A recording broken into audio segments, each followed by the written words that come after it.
Bismillahirrahmanirrahim. Assalamualaikum warahmatullahi wabarakatuh. Innal hamdalillah nahmaduhu wa nasta'inuhu wa nastaghfiruh wa na'udzu billahi min syururi anfusina wa min sayyiati a'malina. May yahdihillahu fala mudhillalah wa may yudlil fala hadiyalah. Ashhadu an la ilaha illallah wahdahu la syarikalah wa ashhadu anna Muhammadan abduhu wa rasuluh la nabiyya ba'da amma ba'du. Puji syukur marilah kita ucapkan kehadirat Allah Subhanahu wa taala yang telah melimpahkan rahmat dan karunia-Nya kepada kita semua sehingga kita dapat hadir ke masjid ini dalam rangka melaksanakan salat subuh berjamaah dan mengikuti kajian subuh berkah. Salawat beserta salam marilah kita doakan buat junjungan kita yakni Nabi Muhammad sallallahu alaihi wasallam dengan mengucapkan Allahumma salli ala Muhammad wa ala ali Muhammad. Terima kasih kepada Al-Ustaz Mutakin yang telah berkenan hadir. Marilah kita mulai kajian pagi ini dengan mengucapkan Bismillahirrahmanirrahim. Kepada Al-Ustaz waktu dan tempat dipersilahkan.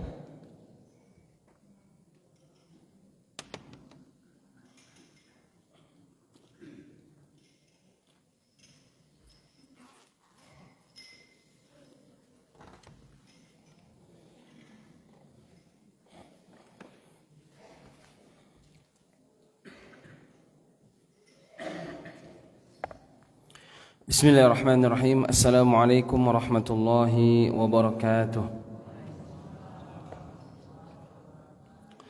Alhamdulillahi rabbil alamin wa bihi nasta'in ala umurid dunya waddin. Asyhadu an la ilaha illallah wahdahu la syarika lah wa asyhadu anna Muhammadan abduhu wa rasuluhu la nabiyya wa rasula ba'da amma ba'd. Bapak-bapak, ibu-ibu, jamaah salat subuh yang dimuliakan Allah Subhanahu wa taala, alhamdulillah bersyukur kita kepada Allah atas segala limpahan nikmat yang Allah berikan. Dan semua nikmat yang Allah berikan ini adalah modal untuk menggapai akhirat, bukan menjadi tujuan yang penting saya sehat, bukan menjadi tujuan yang penting harta saya banyak, bukan. Tapi itu semua adalah menjadi sarana menuju Allah Subhanahu wa taala agar kita bahagia nanti kelak di kampung akhirat, yaitu di surga. Bapak Ibu yang dimuliakan Allah Subhanahu wa taala, nikmat-nikmat yang Allah berikan akan ditanya. Akan Allah tanya kemana kita gunakan. Dalam satu hadis Nabi sallallahu alaihi wasallam bersabda, "La tazulu qadama 'abdin hatta yus'alu an arba'." Tidak bergeser kaki seorang hamba besok di hari kiamat kecuali Allah tanya 4 hal kepadanya. Yang pertama, an umrihi fima afnahu, an syababihi fima ablah. Umur kemana dihabiskan, kemudian masa muda kemana dipakai, kemudian harta dari mana diambil dan kemana dibelanjakan, dan ilmu yang sudah dipelajari seberapa yang sudah diamalkan. Jadi jamaah sekalian yang dimuliakan Allah Subhanahu wa taala, selalu mengingatkan kita bahwa semua nikmat yang Allah berikan digunakan sebaik-baik mungkin, jangan disia-siakan. Salawat dan salam semoga tercurah kepada Nabi kita Nabi Muhammad sallallahu alaihi wasallam. Bapak Ibu sekalian yang dimuliakan Allah Subhanahu wa taala, kita lanjutkan pada subuh hari ini kajian kita yaitu tazkiyatun nufus. Di antara ciri-ciri orang yang hatinya sehat adalah kemarin yang ke-8 sebelumnya kalau tidak salah kami, yaitu kalau dia luput melakukan satu ketaatan ya karena terlewat, tertidurkah atau mungkin lupakah atau apa, maka dia merasa rugi luar biasa.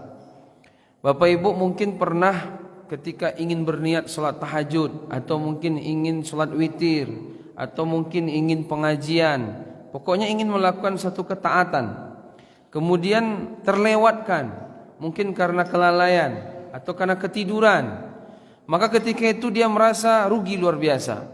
Bapak Ibu, kalau Bapak Ibu pernah seperti itu, berarti Bapak Ibu ini hatinya itu salah satu di antara ciri-ciri yang hatinya sehat, bagus gitu. Karena bagi dia ketaatan kepada Allah, ibadah itu nomor 1. Dan bagi dia waktu ini sangat mahal. Dan kata para ulama Bapak Ibu, waktu itu lebih mahal daripada emas, daripada harta. Karena kalau emas, harta itu bisa dicari. Ya enggak, Bu? Bisa dicari kan? Ibu-ibu banyak simpanan ameh banyak. Jangan jual-jual nak. Beko agak apa kok? Kini agak mahal ameh. Ya Pak ya? Itu tuh. Karena keceknya memang ameh kok kini mau sampai juta aja. Keceknya resesi sampai 2026 aja. Jadi kalau bisa barang-barang yang seperti itu sifatnya jangan dijual-jual dulu aja. Karena itu makin hari makin mahal, makin hari makin mahal. Kecuali terdesak, itu boleh lah ibu ya. Anak mau wisuda, anak kuliah, itu tidak apalah. Jadi Bapak Ibu, harta itu tidak ada apa-apanya dibanding dengan waktu. Waktu itu lebih mahal Bapak Ibu. Harta bisa dicari. Harta bisa dicari. Adapun waktu tidak bisa. Jangankan dia bermundur, berhenti pun tidak. Waktu ini berjalan terus. Lihat jam tu jalan aja terus. Jam tu jalan aja terus. Umur habis. Kesempatan untuk taat selesai, tidak ada waktu lagi. Jadi jamaah sekalian, waktu ini sangat mahal. Makanya orang-orang, para sahabat, tabi'in, tabi'ut tabi'in, mereka dalam menggunakan waktu tidak main-main. Bahkan ada dulu itu seorang ulama, kalau ada kawannya bertandang mau ke rumah dia, mau bicara apa begitu, dia tanya dulu apa yang mau dibicarakan. Kalau memang tidak penting-penting kali, tidak usah. Ya. Atau kamu bisa ndak amsiki syamsa, kata dia, tahan matahari. Kalau kamu bisa tahan matahari, kita cerita. Tapi kalau kamu tidak bisa menahan matahari, ndak usah. Mana ada orang bisa menahan matahari? Maksudnya bagi dia waktu sangat mahal.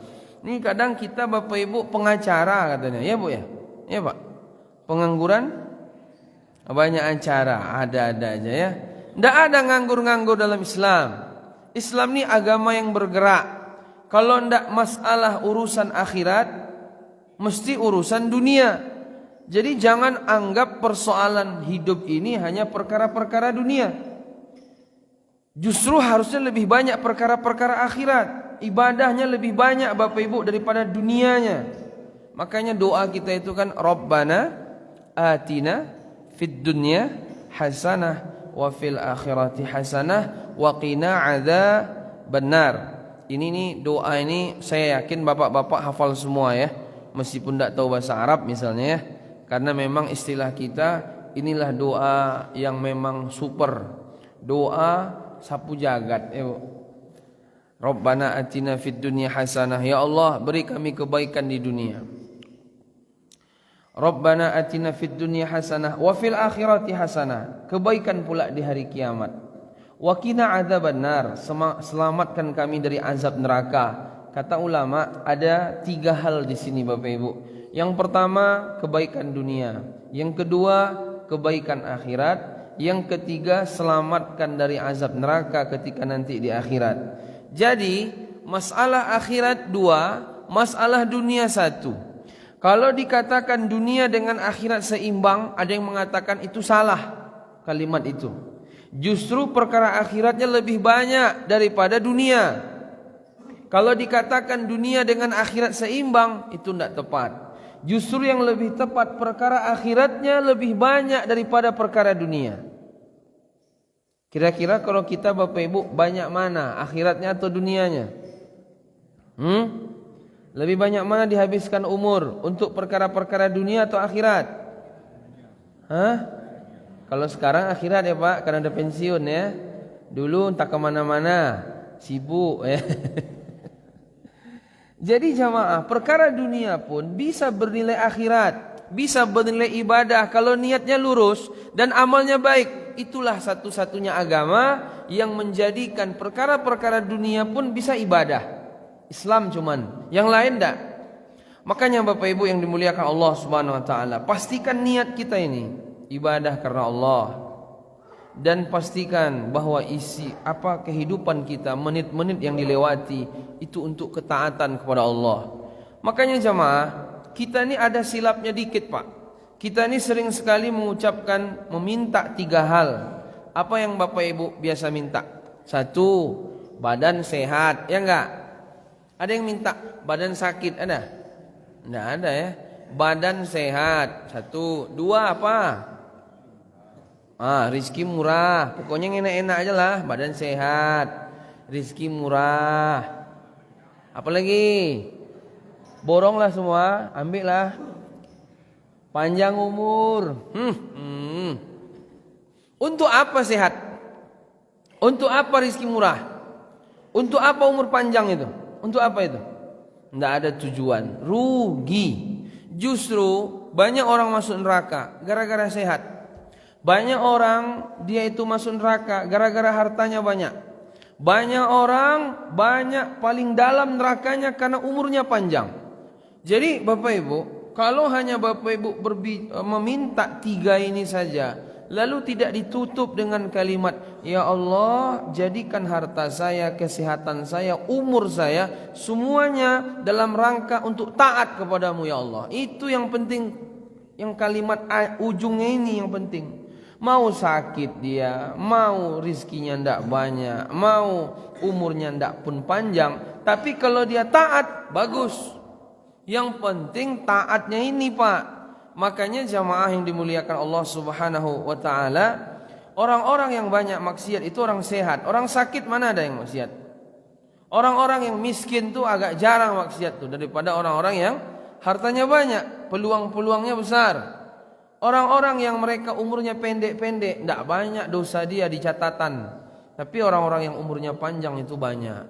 Makanya Nabi mengatakan khairun nas man tala umruhu wa hasuna amaluhu. Sebaik-baik orang umurnya panjang dan amalnya pun baik. Jadi diisi dengan ketaatan. Jadi Bapak Ibu, boleh kita minta 3 nih. Umur panjang, rizki murah, badan sehat, tapi ditutup dengan kalimat diisi dalam itu semua dalam rangka untuk taat kepada Allah Subhanahu wa ta'ala. Jadi kalau tidak taat rugi, ya, justru malah berbahaya dia. Jemaah, itu yang ke-8 kemarin yang kita jelaskan.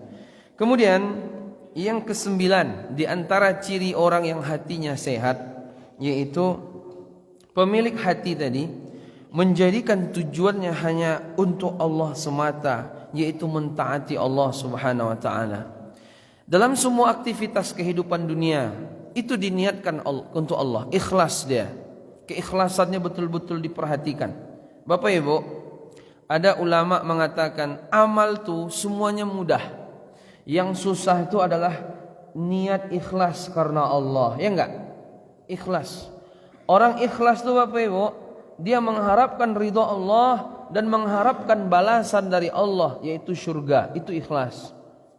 Jadi jangan dikatakan pula kalau nanti beribadah mengharap surga berarti enggak ikhlas. Enggak benar ini. Mana ada orang dibilangnya gini, biarlah yang penting terserah mau Allah ridho enggak ridho, yang penting saya pengennya tuh karena Allah, kata dia. Yang pengennya terserah masuk neraka masuk surga, yang penting dapat ridho Allah, kata dia. Ridho Allah itulah surga diantaranya. Karena ikhlas itu Bapak Ibu mengharapkan wajah Allah, ridho Allah. Yang kedua mengharapkan balasan dari Allah, itu ikhlas. Apa balasan dari Allah? Yaitu surga. Dan ada nikmat yang lebih besar dari surga, yaitu melihat wajah Allah secara langsung. Bagaimana Tuhan kita Allah Subhanahu wa ta'ala. Bapak-bapak pernah lihat Allah enggak? Belum. Ibu-ibu pernah lihat Allah? Belum. Tapi yakin ada Allah kan? Itulah makanya. Itulah nikmat yang paling besar nanti, yaitu nikmat melihat wajah Allah. Adapun azab yang paling berat setelah azab neraka, yaitu azab tidak dipersilahkannya seseorang, tidak diizinkan melihat wajah Allah, yaitu orang-orang kafir. Bapak Ibu, orang yang hatinya ikhlas, ini tujuannya semuanya Allah. Makanya dalam Al-Quran itu Allah katakan para nabi dalam berdakwah, dalam menyampaikan risalah, in ajriya illa ala Allah, la nuridu minkum jazaan wala syukura. Kami enggak mengharapkan dari manusia yaitu balasan dan terima kasih. Jadi orang-orang yang betul-betul hatinya sehat nih Pak, Dia betul-betul tujuannya dalam beribadah hanya Allah saja. Dia enggak mengharapkan sedikit pun balasan dari manusia. Kalau kita nih kayaknya ikhlasnya separuh-separuh ini kayaknya ya. Kita terbiasa kalau membantu orang, orang baik juga sama kita ya kan, Bu? Ini udah dibantu tapi dia enggak bantu balik kita. Pas dia susah, kita sama bantu dia. Pas kita susah enggak pula dibantu sama dia. Ini berarti enggak kurang ikhlas orang nih. Orang ikhlas tuh Bapak Ibu enggak pernah kecewa. Bapak Ibu pernah enggak bantu orang? Ketika dia membantu orang, kemudian setelah itu dia kecewa. Pernah enggak? Kalau saya kadang ada juga dulu-dulu kayak gitu. Sekarang kadang-kadang kalau lagi turun iman tuh terasa juga dia. Enggak usah dibantu-bantu lagi lah. Dia tahu terima kasih. Itu kan. Hanya kalimat-kalimat begini ini sebenarnya enggak ikhlas ini ya. Jadi jamaah, enggak ada urusan. Berarti hati masih agak sakit dikit tuh. Masih bermasalah. Dia membantu tapi niatnya untuk dunia. Pujian, balasan dari orang itu. Maka hal-hal seperti ini Bapak Ibu kalau bisa kita jauhkan dari kita. Kita bantu orang yang sudah bantu, selesai gitu. Ibadah, niat sholat, semuanya karena Allah, bukan karena yang lain-lain. Ini mohon maaf Bapak Ibu ya. Sekarang ini lagi banyak orang musim apa nih? Musim apa nih? Pencalonan. Yang enggak biasa ke masjid nih. Ya enggak? Calon-calon yang enggak biasa ke masjid mulai ke masjid, ya kan? Enggak biasa bersorban dah mulai dia bersorban, ya kan? Yang enggak biasa pakai peci dah mulai berpeci. Ini apa niatnya nih sebenarnya? Jadi jemaah ya boleh-boleh saja ya, silahkan saja. Cuman memang betul-betul kalau ke masjid niatnya Allah gitu. Enggak ada yang lain. Tujuannya memang betul-betul Allah Subhanahu wa taala. Dan memang waktunya diisinya untuk Allah Subhanahu wa taala dalam ibadah. Detik-detiknya itu. Ini poin yang ke-9. Kita percepat, kita selesaikan saja untuk ciri-ciri hati yang sehat ini biar besok kita masuk kepada pembahasan, yaitu di antara pembahasan selanjutnya adalah faktor penyakit hati dan racun yang berbahaya. Apa saja faktor-faktornya sehingga hati kita bermasalah. Itu yang ke-9 Bapak Ibu. Bapak Ibu jamaah yang dimuliakan Allah, ini ada perkataan dari sahabat Ali bin Abi Thalib radhiyallahu an. Kata beliau, barang siapa yang disibukkan oleh perkara agama, barang siapa yang disibukkan oleh perkara agama, sibuk dia dalam agamanya, ya, dalam ibadahnya, salatnya, rukuknya, sujudnya, belajar agama, mana yang wajib, mana yang sunnah, mana yang makruh, mana yang haram, disibukkan dia di situ semua. Kata Ali bin Abi Thalib, maka Allah akan mencukupkan baginya perkara dunianya. Orang-orang yang menyibukkan diri dalam perkara-perkara agamanya Bapak Ibu, ya, dalam perkara-perkara agamanya dia disibukkan dalam hal itu, maka Allah akan cukupkan dia dalam perkara-perkara dunianya. Bapak Ibu jamaah yang dimuliakan Allah Subhanahu wa taala. Itu satu kata beliau. Kemudian yang kedua, barang siapa yang berbuat baik dalam keadaan sepi, maka Allah akan berbuat baik kepadanya dalam keadaan ramai. Dalam keadaan sepi dia tetap taat, maka dalam keadaan ramai Allah akan cukupkan dia. Kebanyakan kita dalam keadaan ramai baik, ya kan? Tapi ketika kesepian kita bermaksiat. Ini yang bermasalah Bapak Ibu, ya. Bapak Ibu, kalau dalam kesendirian tuh udah ada rasa belum? Seolah-olah Bapak Ibu tuh ada yang melihat. Itulah yang disebut dalam Islam namanya ihsan. Karena kita ini kan ada 3 tingkatan. Tingkatan paling bawah namanya Islam atau Muslim orangnya. Di atasnya dikit namanya iman atau mukmin orangnya. Di atasnya lagi ihsan atau muhsin nama orangnya. Yang paling tinggi muhsin, ihsan. Paling tinggi ihsan. Dan ihsan ini Bapak Ibu ada 2 level disebutkan. An ta'budallaha ka'annaka tarahu fa illam takun tarahu fa innahu yaraka. Engkau menyembah Allah seolah-olah engkau melihatnya. Kalau enggak mampu seperti itu maka di bawahnya dikit, bahwa sesungguhnya Allah melihat kamu. Jadi dalam sendiri pun seolah-olah kayak ada CCTV yang lihat. Tidak mau dia bermaksiat. Tapi kebanyakan kita pas di depan ramai paling soleh, ya enggak? Tapi ketika sendiri dia yang paling parah rupanya. Jamaah yang dimuliakan Allah SWT. Ini perkataan Ali bin Abi Thalib. Siapa yang disibukkan dalam masalah agama, maka Allah akan cukupkan dunianya. Ada enggak Bapak Ibu ustadz atau orang-orang yang mereka habis waktunya dalam agama, ngajar anak-anak TPA, ya, nanti dia jadi imam, kemudian nanti menjenguk orang sakit, jamaah kita, kemudian nanti ada yang meninggal dimandikannya, kemudian dikafaninya, apalagi pokoknya masalah agama gitu ya. Itu mesti Allah cukupkan dunianya itu. Enggak ada yang enggak cukup. Enggak pun dari dia misalnya kerja, ya enggak banyak, mesti ada yang Allah utus untuk membantu dia. Betul enggak Bapak Ibu? Ya kan? Dia enggak harus S1, S2, S3. Yang penting dia ini ketika waktu dihabiskan untuk agama, maka Allah akan cukupkan persoalan-persoalan dunianya. Enggak ada enggak. Justru orang-orang yang sibuk mencari dunia, justru dunia itu enggak dapat dia. Banyak sekarang begitu. Kami Bapak Ibu karena ceramah ini kan kita banyak ketemu orang. Itu banyak kita dapati. Orang-orang yang mereka budak-budak dunia, tapi mereka enggak juga dapat dunia. Atau ada orang sepertinya sudah banyak dunia, tapi juga enggak menikmati dunia karena sakit. Tapi ada orang hidupnya sederhana, rumahnya dikasih pinjaman, ya kan? Enggak ngontrak, dikasih pinjaman, gratis dia. Kendaraannya cuman Honda, kadang sepeda, tapi bahagia dan tercukupi semua. Anaknya 10 lagi, ya Pak ya. Ada tuh Pak, anak 10. Anaknya semuanya beasiswa, pintar-pintar. Sementara ada orang anak 2 cuman, harta banyak, setiap naik kelas sogo. Nah, itu tuh. Jadi ketika orang disibukkan dalam perkara akhirat, dalam perkara agama, maka Allah cukupkan dunianya. Satu tadi ya. Yang kedua, kata Ali bin Abi Thalib, siapa yang berbuat baik dalam keadaan sepi, maka Allah akan berbuat baik kepadanya dalam keadaan ramai. 2. Kemudian kata beliau, yang ketiga, barang siapa memperbagus hubungannya antara dirinya dan Allah, niscaya Allah akan memperbagus hubungannya antara dirinya dengan manusia. Yang ketiga. Jadi jamaah sekalian, yang ketiga ini, kalau bagus hubungan dia dengan Allah, maka Allah akan memperbagus hubungan dia dengan orang-orang lain. Jadi kalau ada orang dia ini bermasalah hubungannya dengan Allah, mestilah nanti Allah akan buat dia pun bermasalah dengan orang lain. Semua orang jadi masalah bagi dia.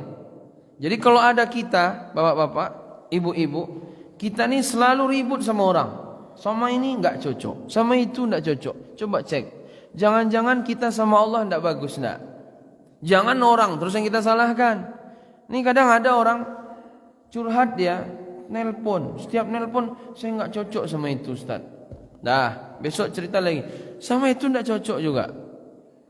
Habis itu besok sama itu enggak cocok. Ceramah gitu kan, ceramah. Sama pengurus itu enggak cocok saya. Pengurus masjid tuh. Nanti sana lagi, gitu lagi dia. Masjid sana enggak cocok juga. Ini sebenarnya yang masalah nih kamunya atau pengurusnya ini, saya bilang. Sepertinya kamu yang bermasalah ini. Nah itu Bapak Ibu. Berarti bisa jadi komunikasi dia dengan Allah bermasalah, sehingga dengan orang lain pun tidak baik dia. Jamaah sekalian, itu yang ke-9 ya, bahwa pemilik hati tadi tujuannya hanya untuk Allah semata, yakni mentaatinya. Yang ke-10, di antara ciri-ciri hati orang yang sehat adalah hal yang paling penting bagi dia adalah kalamullah, Al-Quran. Berbicara tentang Al-Quran. Jadi Bapak Ibu, terakhir di antara ciri orang hati yang sehat, yaitu yang paling dicintainya adalah Al-Quran, dan berbicara tentang masalah Al-Quran. Jadi sahabat mulia Abdullah bin Mas'ud, beliau mengatakan, kalau Bapak Ibu ingin tahu Bapak Ibu itu dekat atau jauh dari Allah, lihatlah baca Quran Bapak Ibu. Bapak Ibu nih baca Qurannya nih banyak apa enggak nih? Bapak Ibu satu hari ada baca Quran? Ada? Atau dengar-dengar murotal aja? Apa Ustaz? Saya ini suka dengar murotal. Bahkan HP saya pun nada deringnya murotal. Tidak boleh hukumnya itu. Bapak Ibu kalau ada HP, yang mana HP Bapak Ibu nada deringnya baca Al-Quran, itu nggak boleh hukumnya itu. Azan nggak boleh juga. Jadi nanti Bapak Ibu lagi duduk-duduk, tiba-tiba orang nelpon. Apa bunyinya biasanya Bu?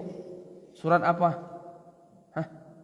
Surat apa biasanya Pak yang dipilih? Al-Kahfi, Surat Al-Fatihah, Surat Yasin, 3 kul, andalan ya, 3 kul ya.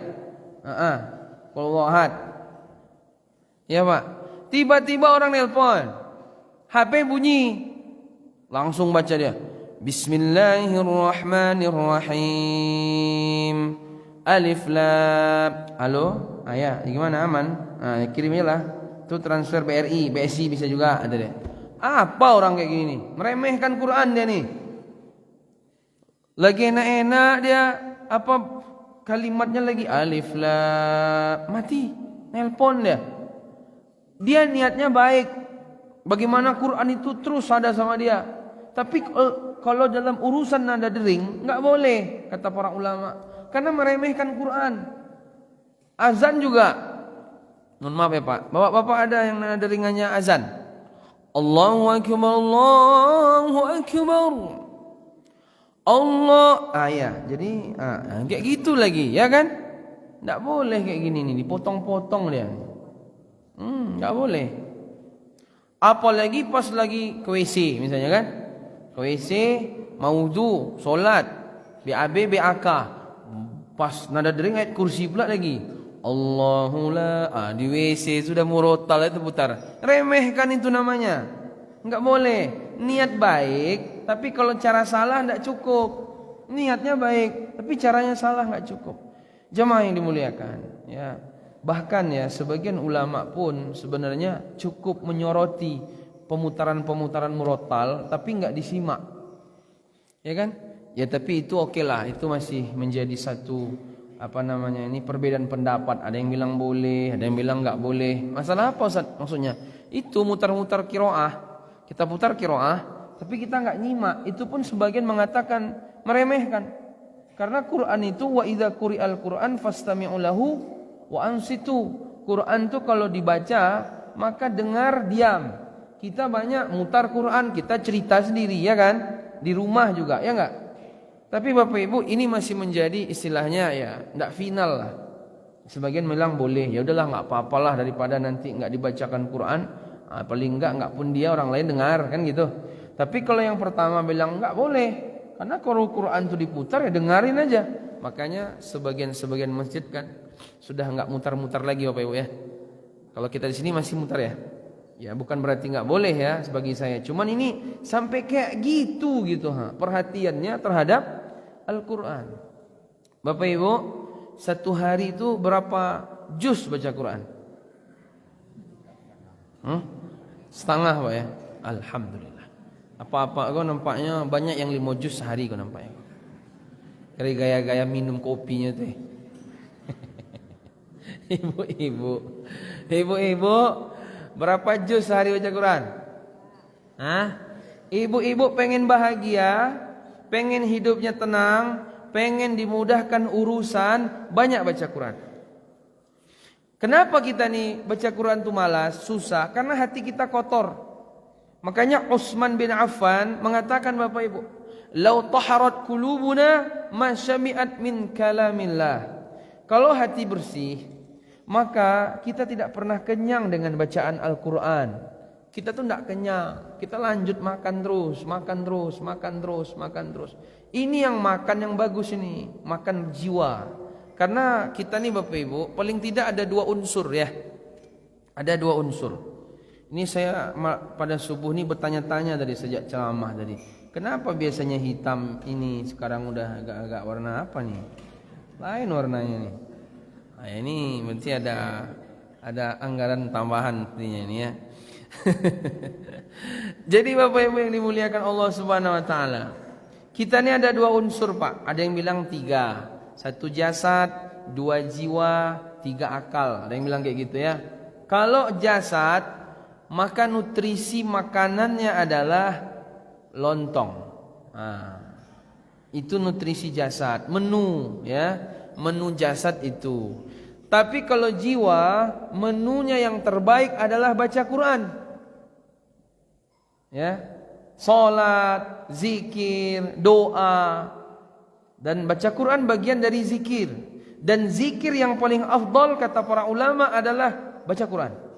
Kalau Bapak Ibu zikir dengan membaca istighfar, astaghfirullah, bagus. Tapi kalau istighfar itu astaghfirullah, itu Bapak Ibu yang ngomong dalam artian kalimat yang biasa diucapkan manusia. Tapi kalau baca Quran, alif lam mim dzalikal kitabu la raiba fihi hudal lil muttaqin. Ini bukan perkataan Bapak Ibu. Ini perkataan Allah, kalamullah.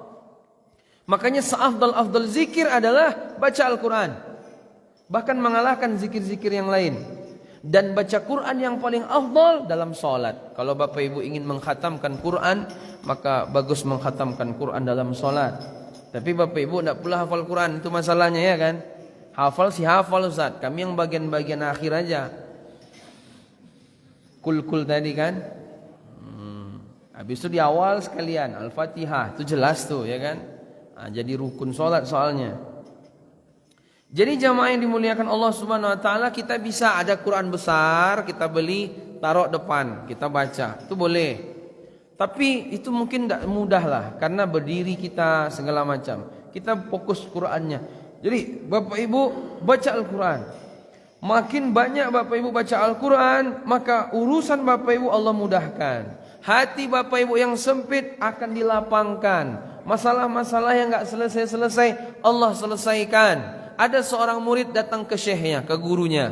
Wahai syekh, saya punya masalah yang berat. Apa kata gurunya? Baca Quran sehari 2 juz. Jangan 2 lembar juga lagi. 2 juz kata dia. Akhirnya dia pun baca Quran 2 juz. Habis itu seminggu berjalan, besok datang lagi dia sama gurunya. Wahai syekh, alhamdulillah masalah yang berbulan-bulan ini udah mulai ada titik terangnya kata dia. Udah mulai nampak kata dia. Terus gimana? Masih terasa juga berat? Masih. Oke, tambah 5 juz baca Quran sehari. Akhirnya ditambahnya 5 juz sehari Bapak Ibu. Sepekan berjalan, diperhatikannya hidupnya makin enak, badan makin sehat. Datang lagi ke gurunya. Kata gurunya, coba kalau kamu lebih bagus, baca sehari 10 juz. Sehari 10 juz. Itu sepertinya Bapak Ibu ya, persoalan tuh hilang aja. Meskipun ada sebenarnya, ya kan? Hilang aja, tidak jadi beban pikiran. Tidak naik gula diwaknya Bu. Tidak naik gula Pak. Apa yang dipikirkan lagi? Untuk apa? Biar Allah mikirkan semua. Dengan apa? Wasilah baca Quran banyak. Makanya Bapak Ibu jamaah yang dimuliakan, kami dulu pernah sama kawan-kawan di Lazis. Itu ada namanya 12 plus 12 amalan tambah 2. Salah satunya baca Quran sehari 5 juz. Karena kita rame-ramai, enak gitu, saling mengingatkan. Amalan tuh Pak, di antara biar bisa konsisten, berjamaah, rame-rame. Misalnya apa nih, kita mau ada program 1 hari 1 juz. Itu kalau kita saling mengingatkan di WhatsApp, bikin grup, itu semangat tuh. Saling mengingatkan kan. Jangankan perkara-perkara begitu, perkara-perkara yang sifatnya duniawi saja, itu kalau rame-rame berjamaah semangat. Misalnya ada orang, dia bikin grup olahraga. Tiap hari kita lagi lari pagi, tiap hari kita bersepeda. Kalau seorang-seorang sebentarnya tuh dibelinya alat olahraga, ditaruh di rumah ya kan. Oh, Bapak ada punya alat olahraga di rumah enggak? Sepeda ada? Yang mana?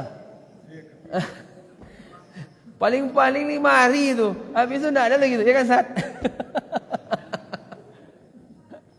Pokoknya alat-alat olahraga itu beli aja yang semangat tuh. Habis itu enggak ada lagi tuh. Saya begitu soalnya. Belilah alat sepeda di rumah. Oh, semangat. Hari pertama semangat. Hari kedua masih agak-agak. Hari ketiga enggak ada lagi tuh. Sampai 4 tahun enggak dipakai-pakai lagi. Jualnya lah barang itu lagi, numpuk-numpuk di rumah. Jadi jemaah sekalian yang dimuliakan Allah Subhanahu wa taala, kalau bersama itu semangat, Bu. Semangat kita. Kita buat program ya, nanti 5 orang nih setoran hafalan. Nanti kita perbaikan tahsin tajwid. Ibu-ibu sini ada program perbaikan tahsin tajwid? Enggak ada? Ada? Ada ya? Enggak ada ya? Yang ada enggak gitu ya. Jadi jamaah yang dimuliakan Allah Subhanahu wa taala, murid yang tadi datang ke gurunya itu luar biasa Bapak Ibu. Dia merasa persoalan ini selesai. Enggak ada lagi yang distreskan sama dia. Dan ketika kita dulu kayak gitu pernah rame-rame sama kawan-kawan itu tercapai Bapak Ibu sehari 5 juz. Dan memang waktu itu urusan kami mudah semua. Tapi setelah berpisah sendiri-sendiri, itu udah agak susah memang untuk menargetkan sehari 5 juz. Padahal sebenarnya mudah-mudah saja kalau secara hitungan-hitungan waktu. Tapi lawan terberat kita hari ini HP. HP. Itu setan sebenarnya tuh kata guru saya. Setan segi 4 itu. Wih, ini apa ini? Nggak mau. Nanti ulang lagi, ya kan? Scroll ya kan? Makanya ada tuh kalimat hari ini diingatkan di antara biar kualitas hidup meningkat, biar banyak perubahan dalam hidup, kurangi scroll katanya. Bapak Ibu tahu scroll ya? Scroll tahu kan? Perlu dipraktekkan juga nampaknya nih bagi generasi-generasi kolonial. Bapak Ibu ini kan generasi kolonial nih. Kalau saya milenial, maaf aja ya. Perlu dicontohkan. Scroll tuh ya gini Pak, ke bawah. Nanti ke bawah. Facebook misalnya. Ya kan? Ke bawah. Habis 3 menit. Nanti 3 menit ke bawah lagi, 3 menit lagi, ke bawah lagi, 3 menit lagi. Ini bisnis kuliner, dah 3 menit. Oh ini lagi minum-minum kawan nih, dibuatnya fotonya. Ini 8 fenomena, apa lagi? Ke bawahnya lagi skincare, tak apa-apa aja enggak jelas. Habis. Ya kan? Habis waktu. Coba bawa ke Quran. Udah berapa ini? Man qara'a harfan min kitabillah falahu bihi hasanah wal hasanatu bi asyri amsalha. La aqul alif lam harfun walakin alif harfun lam harfun mim harfun. Kata Nabi SAW, siapa yang membaca satu huruf dari Al-Quran, bukan satu ayat atau bukan satu wakaf, itu bukan satu baris, enggak satu halaman, bukan satu huruf aja, alif lam mim, kata Nabi, maka dapat 10 kebaikan setiap satu huruf. Alif 10, lam 10, mim 10. Alif lam mim, berapa kebaikan dapat, Bu? 30. Banyak sekali ini kebaikan yang didapatkan dari baca Al-Quran. Bapak Ibu, kalau dalam hadis-hadis lain kan banyak juga tuh keterangan Nabi. Misalnya orang keluar dari rumahnya ke masjid, lam yakhtu khutwatan illa rufi'a lahu bihi darajah wa hutta anhu bihi wiha khati'ah. Tidaklah satu langkah yang dilangkahkan menaikkan satu derajat, ya kan? Menghapuskan satu dosa, gitu kan? Satu langkah, satu derajat, satu langkah menghapuskan satu dosa. Quran satu huruf 10 kebaikan. Kalau 10 kebaikan itu kan sudah menghapuskan keburukan-keburukan, ya kan? Dan ini Bapak Ibu, Quran itu cuman modal mulut gini-gini aja cuman nih, ya kan? Alif lam mim dzalikal kitabu la raiba fihi hudan lil muttaqin. Kadang enggak jelas-jelas juga bacanya Ibu ya. Gigi udah patah-patah, enggak apa-apa lah ya. Jadi enggak fasih-fasih kali, tapi dia semangat baca Quran. Dan memang kalau diperhatikan Pak, Bapak ini kan dah tua-tua ya. Bapak Ibu ini masih ada yang bapak-bapak karir masih ada nih, enggak ada ya. Ibu-ibu karir masih ada, enggak ada. Ibu-ibu ini berarti wanita karir enggak ada lagi ya. Dah habis karirnya. Udah tinggal ininya lagi ya. Ya kan? Ini nih mungkin Bapak Ibu di masa muda dulu banyak waktu Bapak Ibu yang dilalaikan, ya enggak? Enggak bilang gitu. Ustaz nuduh-nuduh orang aja. Umumnya orang-orang di masa muda lalai. Anak-anak muda itu kan paling lalai itu, paling banyak maksiatnya itu anak muda. Karena dia sehat dan memang waktunya kosong. Makanya yang membahayakan tuh sehat, waktu kosong tuh bahaya. Orang-orang yang maksiat itu sehat-sehat semua. Mana ada yang maksiat penyakit jantung, koroner, maksiat, zina, kan enggak ada ya, jarang ya. Yang sehat-sehat ya, orang yang paling sehat itu di masa muda. Di masa muda itu paling sehat itu. Coba sekarang saya cek, ibu-ibu nih ada yang darah tinggi nih, atau darah rendah nih, atau enggak ada darah lagi dah. Hah? Pak nih apa sakitnya nih? Banyak kan? Kaki, lutut, ini apa itu, ya kan? Yang gula, yang garam, yang asam, ada aja sama dia. Kadang kelebihan gula, manis. Kadang asam pula, asam lambung, ya kan? Yang garam belum ada lagi Pak ya. Karena sudah tua. Karena sudah banyak pemakaian ya. Pemakaian. Ibarat kata orang lecet pemakaian gitu ya. Anak muda sehat karena organ tubuhnya masih baru. Ya kan? Coba nanti dia tua, sakit dia tuh. Kecuali yang memang Allah berikan kesehatan terus sampai tua. Kayaknya Pak Haji ini sehat terus nih Pak ini, ya kan? Nah itulah nih. Nah, di antaranya tanya aja sama apa sebabnya. Ya. Pertama, jangan sering-sering makan gazebo, ya Pak Haji. Yang kedua, pikiran tuh tenang aja. Yang ketiga, suka berbagi, itu bikin sehat badan. Yang keempat, tidur diperhatikan, cepat malam. Yang kelima, banyak lah tuh, banyak terus. Hah? Apa? Dan lain-lain. Oh iya, DLL. Banyak kali nanti nggak jadi ceramah kita. Jadi Bapak Ibu yang dimuliakan Allah Subhanahu wa taala, ketika masa muda itu kan banyak waktu yang terlewat untuk taat. Lalu di hari tua kita pun sadar, banyak begitu kan? Gimana caranya Ustaz untuk memacu kebaikan-kebaikan itu biar cepat ditabung sebelum saya mati, ajal datang? Itu yang paling efektif Bapak Ibu. Setelah diperhatikan, itu baca Quran. Kalau Bapak Ibu ingin memperbanyak pahala dari sisi umroh, duit ada apa enggak kan gitu. Adapun duit fisik sudah tidak menjamin lagi. Banyak tuh orang-orang yang berduit. Yuk kita umroh Bu. Itulah Ustaz, enggak kuat lagi dah Ustaz. Enggak kuat tenaga, enggak kuat. Umur dah 70, sakit ini, lutut, banyak sakit lutut sekarang. Kayak gitu tuh. Duitnya ada, kesehatan enggak mendukung. Tapi kalau bisa dibilang, ayo Pak yuk baca Quran. Enggak bisa Ustaz, lutut sakit. Apa hubungannya? Lutut sakit. Apa hubungannya? Ya kan? Enggak ada. Ada orang misalnya matanya buta nih, enggak bisa dia baca Quran, matanya buta. Hafalan gimana? Ya, cuman itu Ustaz yang tadi Ustaz bilang, enggak usah ulang-ulang lagi gitu. Malu kami katanya. 4 kul 1 inna ya Bu ya, itu aja terhafal ya. Qulil kafirun wa wahad ya kan. Inna atau inna Coba baca Al-Kahfi, nah hafal kata dia.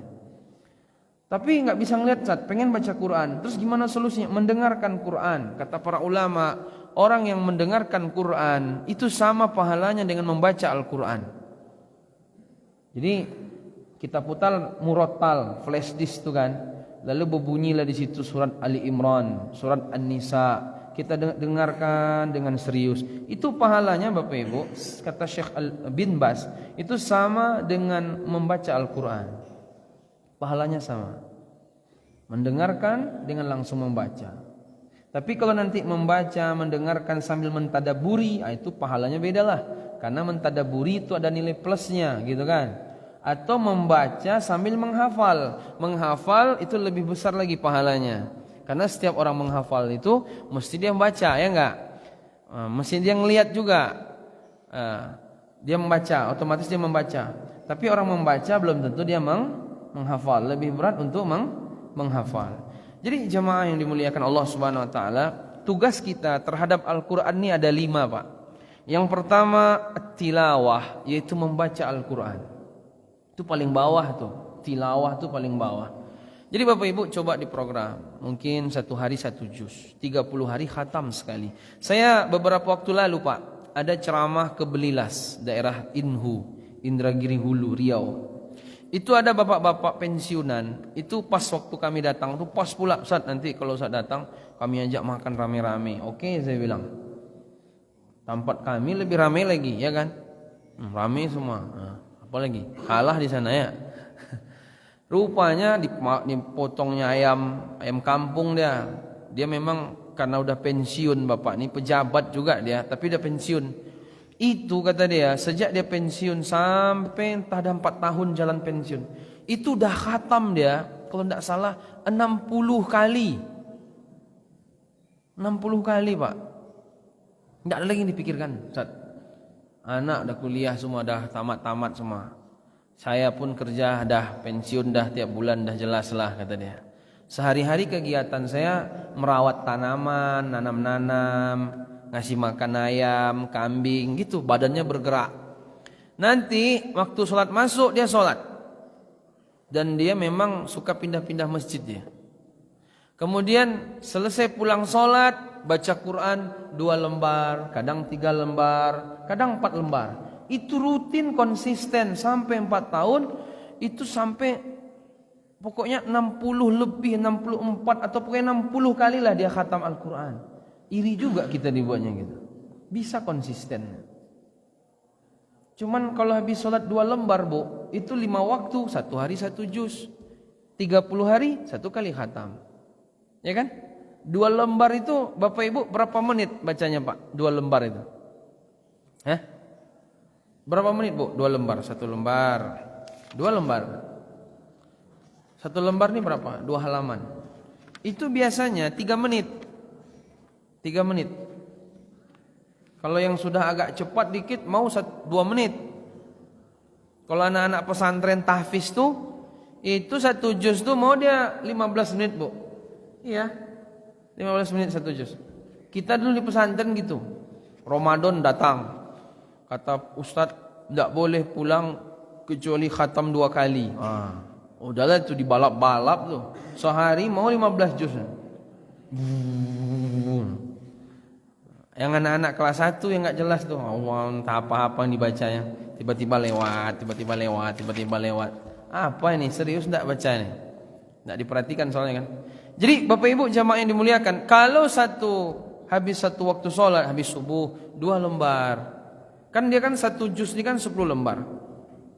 2 lembar habis subuh, 2 lembar habis zuhur, atau kita bagi sebelum dan setelah. Sebelum subuh 1 lembar, setelah subuh 1 lembar. Sebelum zuhur, setelah zuhur.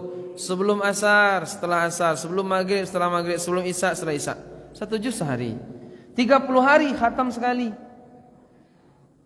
Itu 1 halaman, 1 lembar itu 3 menit Pak. Kalau dia 10 berarti kan 30 menit. Allah memberikan Bapak Ibu waktu itu 1 hari 24 jam. Itu kalau dipecah jadi 24 jam, itu 60 dikali 24, 1440 menit. Berapa sehari Pak? Berapa menit? 1440 menit Bu. 1440 menit itu Bapak Ibu ambil aja 30 menit untuk Quran, itu 1 bulan khatam sekali. Mudah enggak? Mudah enggak Pak? Mudah. Bisa enggak? Hah? Itulah Ustaz, itu pula yang enggak payah. Kalau HP kita 1 hari berapa jam? Mana yang lebih acok main HP? Apa-apa Ibu-ibu? Apa-apa Bu? Astaghfirullahalazim. Ambo ya kalau ada apa-apa masih main gamenya lagi, khawatir musul khotimah.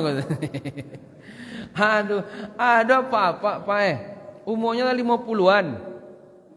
Main game. Hampir pacaran sama bini le. Gara-gara main game. Kalau lah macam iko mencari HP kok. Kalau lah macam iko macam HP, iko mesti main game kok. Tapi kalau masih macam iko, kau masih agak aman. Tapi kalau nyaman telepon, payahnya ke ujung-ujung surang-surang, iko selingkuh apa sih? Iya. Jadi kalau ada orang menelepon, surang-surangnya, awak sama-sama tadi kan, masuk telepon. Payahnya kah sebalik-balik batang-batang apa tuh? Iko selingkuh.